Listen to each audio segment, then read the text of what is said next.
മൃഗശാലയിലെ കടുവ ആക്രമിച്ച ജീവനക്കാരൻ പ്രാഥമിക ചികിത്സ നേടിയതിനു ശേഷം ആശുപത്രി വിട്ടു. പരിക്കേറ്റ രാമചന്ദ്രന് നെറ്റിയിൽ 4 സ്റ്റിച്ചുണ്ട്. ഇന്ന് രാവിലെ 11 മണിയോടുകൂടി കടുവയുടെ കൂട് വൃത്തിയാക്കുന്നതിനിടയിലാണ് ജീവനക്കാരനെ കടുവ ആക്രമിച്ചത്. മീര മനോഹരൻ തയ്യാറാക്കിയ റിപ്പോർട്ട് കാണാം. ഞാനിപ്പോൾ നിൽക്കുന്നത് തിരുവനന്തപുരം മൃഗശാലയിലാണ്. ഇവിടെയാണ് ഇത്തരത്തിൽ ഇന്ന് രാവിലെ ഒരു ജീവനക്കാരനെ കടുവ ആക്രമിച്ചത്. ആശങ്കപ്പെടുത്തേണ്ട കാര്യമില്ല. നിലവിൽ എന്തായാലും ഇപ്പോൾ ജീവനക്കാരൻ്റെ നില അത്ര ഗുരുതരമല്ല. അദ്ദേഹം പ്രാഥമികമായ ചികിത്സ തേടി ആശുപത്രി വിട്ടു എന്നാണ് മനസ്സിലാക്കുന്നത്. ഇപ്പോൾ നമ്മൾ ദൃശ്യങ്ങളിൽ കാണുന്നത് പോലെ തന്നെ ഈ കൂട്ടിൽ കിടക്കുന്ന ബബിത എന്ന് പേരുള്ള 6 വർഷം പ്രായമുള്ള കടുവയാണ് ഇന്ന് രാവിലെ ഇത്തരത്തിൽ ജീവനക്കാരനെ ആക്രമിച്ചത്. ഇദ്ദേഹം ഈ കൂടിന് പുറത്തുനിന്ന് ഇത്തരത്തിൽ കടുവയുടെ കൂട് വൃത്തിയാക്കുന്ന സാഹചര്യത്തിലായിരുന്നു ഈ അഴികൾക്കുള്ളിലൂടെ കൈകൾ പുറത്തിട്ട് അദ്ദേഹത്തെ ആക്രമിച്ചത്. നെറ്റിയിലാണ് പരിക്കേറ്റിട്ടുള്ളത്. നിലവിൽ 4 സ്റ്റിച്ച് ഉണ്ടെന്നാണ് മനസ്സിലാക്കാൻ സാധിക്കുന്നത്. എന്തായാലും പ്രാഥമികമായ ചികിത്സ തേടിയതിനു ശേഷം അദ്ദേഹം ആശുപത്രി വിട്ടിട്ടുണ്ട്.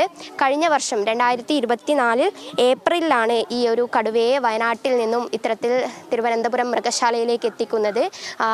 വയനാട്ടിൽ ഇത്തരത്തിൽ കാടിറങ്ങി ആൾക്കാരെ ആക്രമിക്കുന്ന തരത്തിലുള്ള സ്വഭാവമുള്ളതിനാൽ തന്നെയാണ് കടുവയെ മൃഗശാലയിലേക്ക് മാറ്റിയത്. ആ കടുവയാണ് ഇന്ന് രാവിലെ ഈ ജീവനക്കാരനെ ആക്രമിക്കുന്നത്. രാവിലെ 11 മണിയോടുകൂടി ഇത്തരത്തിൽ കൂട് വൃത്തിയാക്കുന്ന ജീവനക്കാരൻ രാമചന്ദ്രനാണ് ഇത്തരത്തിൽ പരിക്കേറ്റത്.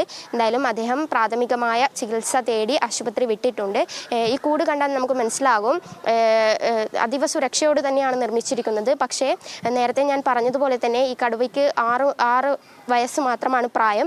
അപ്പോൾ ഈ അഴികൾക്കുള്ളിൽ കൂടി കൈകൾ പുറത്ത് വന്ന് അത്തരത്തിലാണ് ആക്രമണം നടന്നതെന്നാണ് പ്രാഥമികമായി നമുക്ക് മനസ്സിലാക്കാൻ സാധിക്കുന്നത്. എന്തായാലും ഇപ്പോൾ ഇത്തരത്തിൽ ആക്രമണ സ്വഭാവമൊന്നുമില്ല. ശാന്തമായി തന്നെ കൂട്ടിൽ കിടക്കുകയാണ്. ഇന്ന് ഞായറാഴ്ചയാണ്. ഈ മൃഗശാലയിൽ ഉൾപ്പെടെ നിരവധിയായ കാഴ്ചക്കാർ എത്തുന്നുണ്ട്.